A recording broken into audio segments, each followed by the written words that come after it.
about how I do it, I would say, I had a sculpture lecturer who taught me, Toshio Date. It was amazing. He taught me, well, he taught us all. He said, Mr. Chance is a small guy with a bald head and a tuft of hair at the front of his head, and you've got to be able to see, you've got to see him coming. So you grab him with a tuft of hair, because otherwise he's so slippery, you miss the chance, like.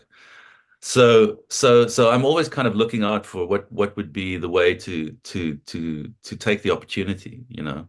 Um, and so things like practice or artistic practice or all these kind of like ways of speaking about what it is that we do. I tend to think less about my practice and more about just taking the opportunity. And So leaning into what presents itself. Because when you're given this opportunity to go, and then number one, you have to spend the money on flights, you got to get yourself over there, and then the next thing you're there, and then you present it with space, you present it with people, you present it with a whole other set of opportunities on that side, I imagine. yeah, I mean it's sure it's tricky and it's kind of dark in as much as you don't really know what to do. I didn't know where to buy materials or anything like that. It's completely different here in terms of stretching the canvas. In South Africa or in Cape Town, sorry, in Cape Town it's you would have somebody you would hire somebody or bring somebody in to a craftsperson to stretch your canvas. It's part of kind of like job creation, etc., etc. It's just part of the process. Whereas over here I didn't have anyone, so just sort of my pal Jonathan came over and we stretched some canvases and everything was kind of like made by hand in this case, which is different, but it was really good. And it was a very solitary kind of process. This one for me, which was fantastic. But at the end of the day, it's kind of like just, I mean, you got to just do it. And it's not like there's nothing special about that. It's just, just do it. Just do the thing. Like, I'm not, you know, yeah, I had an opportunity for the first time in many years to paint big. Wow. That's like I sold a painting and I got some money in. We got to buy a flight, I bought some visas and it was like I didn't know what I was going to do. And then I sold one other painting and it was like, okay, cool, but now I can actually use this money to rent a studio and buy some paint. And it was like, how many colors can I afford? How many meters of canvas can I afford? Like 5 meters, okay. Linen, 5 meters. So many, this is going to be the sizes if I do this 1 meter. If you look at some of my canvases, like they're barely, like it's barely rounding the quantity. It's like I'm really like using resources here in a way that's like, as much as I can, maximize what I have.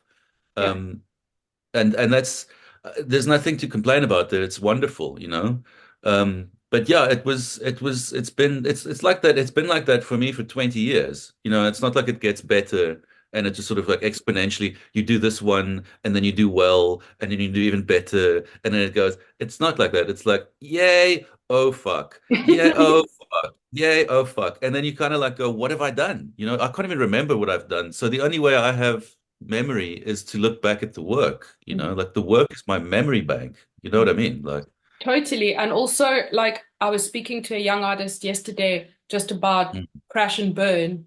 And, you can crash and burn and you can sit in your studio and you can cringe and die and, not get over it. Or you can turn around and you can look at the crash site and go, okay, can I use any of this burned material to make a drawing or to yeah, but even like, like that, sorry to interrupt you, but no, even like go.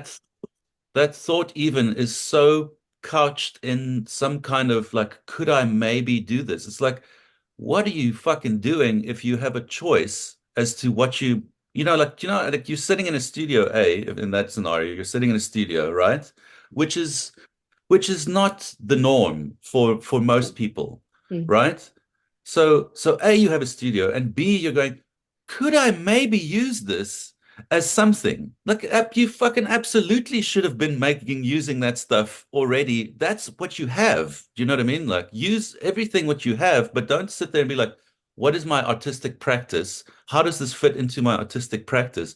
All of that way I feel really at the moment of framing what it is that we're supposed to be doing, or it's just a sort of like a conceptualization. It's not even conceptual. It's like talk, talk, talk, talk, talk, no doing. Mm, Like no doing, mm. and then even having this kind of like the whole universe is just there for to feed my artistic practice thing pisses me off about artists. I'm sorry. It really pisses me off, I don't know. How do you feel about that? No, I feel exactly the same way. I feel like yeah, I feel exactly the same way. I feel like first of all, it's not your right to Right. work as an artist. I feel like creativity isn't a thing and it isn't a privilege. I feel like it's every single body has it.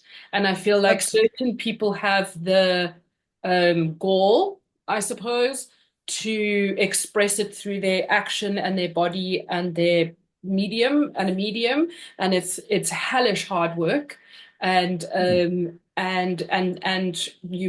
yeah, absolutely, it doesn't make sense. It's not neat. It's not it's not a product. And it's not, and it and in the middle, and like you come up with this, like there's this fancy Google like business playing ping pong, working on hoverboards with neat haircuts idea of creativity, but it's so messy. And as soon as I start working on something, if the floodgates open for me and a whole bunch of information comes to me that makes no sense. And I've got to Wonderful. quickly, and I'm aware of what a privilege that is, and Mm-mm. also how brainwashed I am that it's wrong and that I need to stick to one idea and that it needs to be an arc of, research and creativity, but it doesn't work like that at all.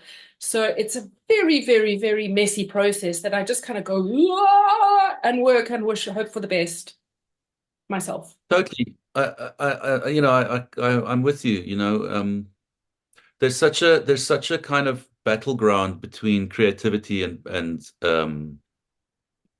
it's not even a battleground between creativity. It's more like a war against human expression, just like what it is that we are able and capable to do